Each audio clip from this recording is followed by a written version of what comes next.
Neste fim de semana estamos celebrando o domingo que conclui a oitava de Páscoa, assim chamado Domingo da Misericórdia.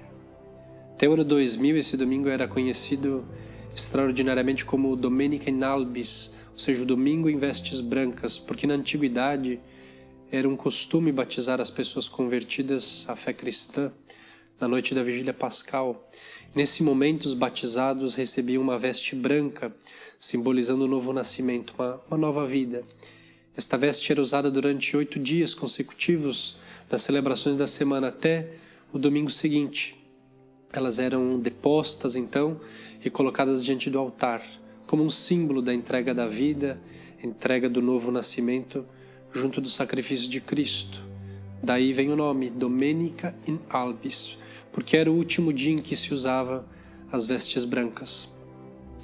Com o advento do luteranismo no século XVI, esse nome foi conservado, e ainda hoje, mesmo nas comunidades reformadas, eles chamam esse domingo de Domingo Quasimogeniti ou Domingo Quasimogeniti, dependendo da pronúncia latina, em alusão à antífona do missal romano do tempo de Lutero, em que vinha citada a primeira carta de Pedro, capítulo 2, versículo 2, onde se lê: como crianças recém-nascidas, desejai o leite espiritual isento de toda mentira, hipocrisia, inveja e maledicência, a fim de que por ele vades crescendo para a salvação.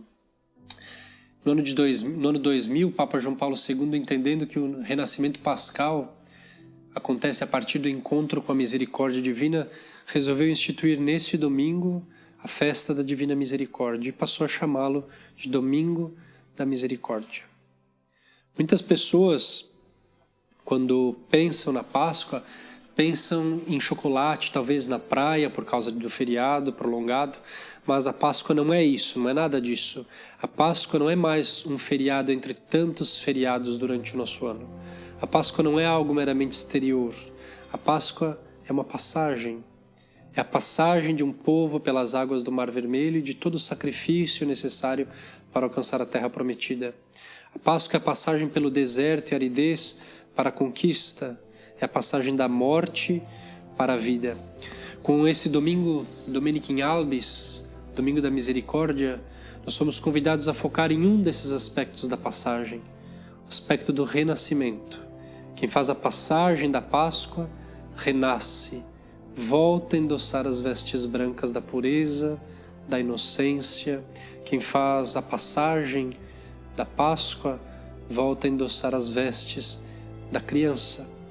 Vejam que no Evangelho que nos é proposto nesse fim de semana, Evangelho de João, capítulo 20, versículos de 19 a 31, nós encontramos 2 alusões a isso. A primeira é quando o evangelista começa situando a história no primeiro dia da semana.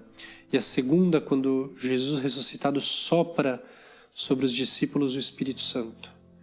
Ambas estas passagens, o primeiro dia da semana e o sopro de Jesus, recordam o início da história narrada no livro do Gênesis, em que no primeiro dia Deus diz: faça-se a luz. Inicia a criação. E quando já está próximo de completá-la, o Senhor Deus sopra o barro e dá o hálito de vida ao ser humano. Com isso, o evangelista quer sublinhar, quer dizer que Jesus, ao voltar à vida, ao ressuscitar, está dando início a um processo de recriação da natureza humana. Essa imagem é muito bela, porque nesse processo de recriação, a história de cada um não é anulada, não é desmerecida.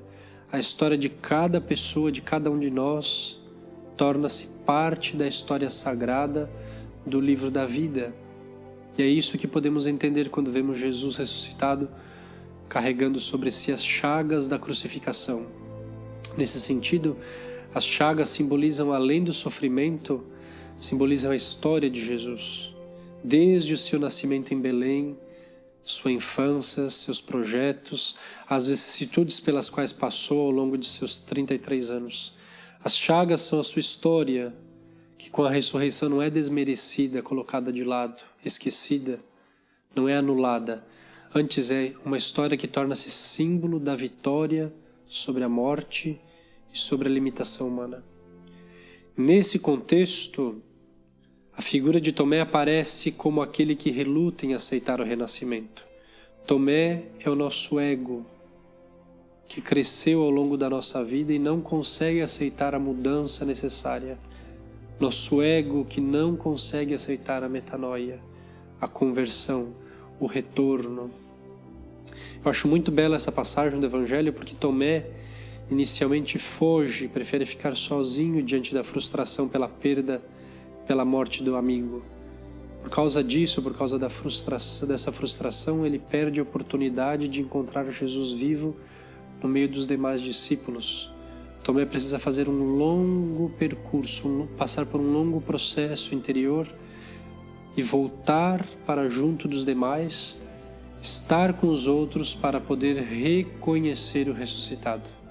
Isso porque nós não renascemos sozinhos, não fazemos a passagem sozinhos.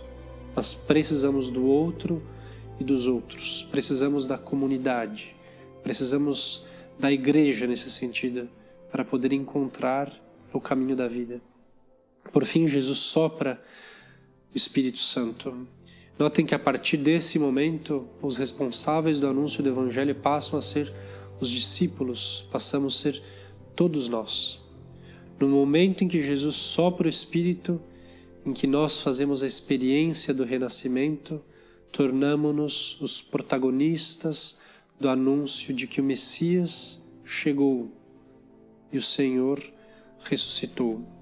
Quando fazemos uma experiência profunda com o Senhor, uma experiência que transforma o nosso modo de pensar, de julgar e agir, quando fazemos uma experiência de libertação do Espírito, porque é disso do que se trata, então nós nos tornamos agentes de libertação para os outros.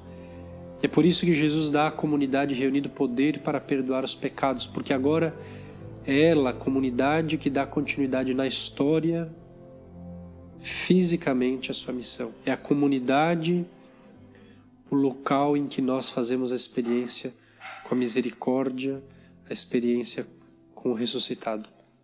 Enfim, que esse fim de semana possa nos ajudar a renascer com Cristo, a endossar as vestes da pureza, as vestes brancas, a passar pela morte para ter a vida, sermos pessoas ressuscitadas no Senhor. Que possa nos ajudar a retomar o caminho, abandonar os maus hábitos, a voltar à nossa infância, serenos, seguros, alegres e confiantes, sem medo de sermos aquilo que o Criador, no princípio, sonhou. Um bom fim de semana. Somos peregrinos nesta terra.